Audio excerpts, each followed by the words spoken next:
Alright, so I just want to make a video that I've been wanting to make for a while about people not really understanding and parroting this thing where people, like colleges, are making people into activists.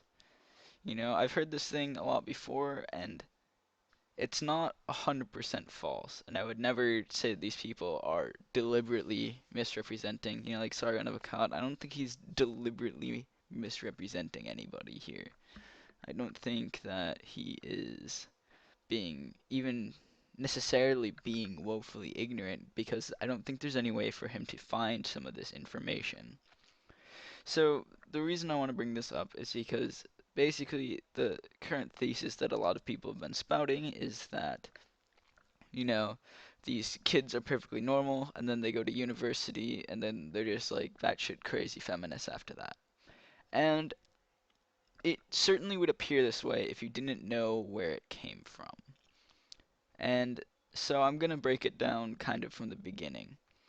Basically, in the American education system, you people get through to about, usually I would say probably starts in high school, where you start getting like some of the political indoctrination and stuff. Where like when I was in high school, we had to look at things through the feminist ideological lens for papers and write them. So they're literally teaching you how to think like these activists. And so it's very important that people understand that these activists are not being created in college. They're actually probably more being created in high school. But the thing is the reason that there's an apparent disconnect here and why you don't see all these high schoolers being activists is in the United States, most high schools you're there for 7 hours a week, 5 days a week, not counting homework or sports or anything like that. So people tend to be, these high schoolers tend to be relatively busy. They probably still live, most of them live with their parents still.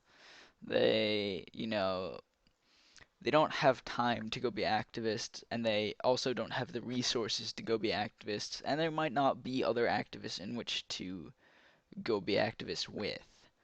So I knew a lot of people that were like activists and stuff at my high school already, but they didn't do it that much and they weren't nearly as obnoxious because they didn't have time. And when you walk around the halls of a high school, there isn't time for people to go stop you and be like, "Have you heard of, are you gonna vote?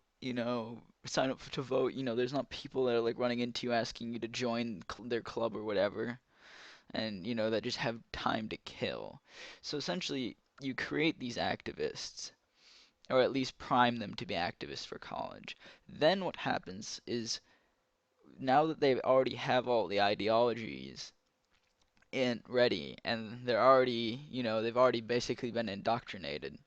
Then you set them loose. College is when you set these kids loose and then they can go run around being activists and stuff because now they have free time. Now they're taking gender studies, so they only have to go to class for 6 hours a week or something or whatever because I'm sure the rest of them they can just skip and the professor will be fine with it as long as they're doing activism. So you get these people, they're running around, they have time to sit down the grass for 12 hours, which I will try and go to that event just to film, just to see, what it is that these kids are actually doing. But either way, so these people, they might be freshmen in their first semester and they're already indoctrinated. That's why you can get so many of these students to do it, especially because freshmen tend to have the most time to do things as well. If you if they were being indoctrinated in college, it would take a lot longer. You would see less students doing it because less students take the things where they get indoctrinated and stuff like that. What what happens is in the college you get all these people that moderately agree with it, and you get all the people that then they go through the really hardcore, gender and race studies stuff to become really hardcore indoctrinated. Those people are just the leaders. Those are the people that go on, they lead the protests, they print the flyers, they organize the events. But the random plebs that go to the events are not actually probably gender studies majors. Now, they probably aren't STEM majors. It takes too much time, but they might be. But, it's people that can be easily convinced because they haven't actually studied that much of anything, but they heard about it in high school or something. And so you get these activists that the people that go into the gender studies just lead these gaggles of people that have been moderately indoctrinated in a kind of weird, I don't know, it's kind of like you've created a bunch of cultists and then some graduate to cult leaders and then they go lead the cultists around at college. And that's really the problem is that you've already created the cultists in high school. And to say that it's the fault of the universities is, well, I don't think it's necessarily disingenuous because the universities could easily stamp their feet down and be like, no, you will not be cultists here. But I've just heard a lot of people that parrot this kind of thing, and I don't think they're necessarily 100% wrong. And maybe this is just my experience. Like I said, a lot of this is my experience in college and in high school.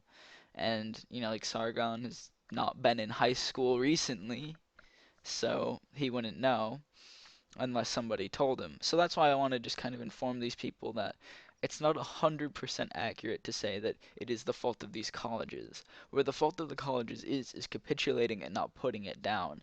It's like if you allow the seed, you're essentially like high school is where the rebellion starts, and it's up to the college whether or not they want to let it spread or put it down.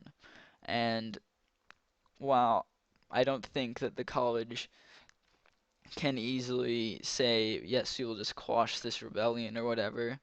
They can also say that you will not burn our buildings down and we will defend ourselves if you attack us. And I think that's the position that colleges need to take is we'll let the rebels walk around because they're just people. But the minute they try organizing to destroy stuff is when we, put the rebellion down. And I think that's kind of the way you have to take it because you are allowed to peacefully protest, but as soon as it gets violent, the college should be able to resolve all rights, and if they want to get the cops to come, cops to come put everyone down, stuff like that, they deserve to be able to. And so I just want to clear this up because I've seen a lot of people on YouTube, and Sargon is not the only one. He's just the person I think I've heard it from the most. And maybe that's just my own perception, but either way, I think that a lot of people don't really understand where the mentality comes from and how it spreads and how it really works. And that's why I want to go to this sit down on the grass for 12 hours and party and because just sitting on the grass would be too hard. We have to have food and entertainment to protest Bill Cosby's innocent until proven guilty status because I don't know, Logic or something. I think Logic might be dead. I don't know. So I just wanted to do this, and I'll probably do another video on a similar topic sometime soon. Thanks for listening.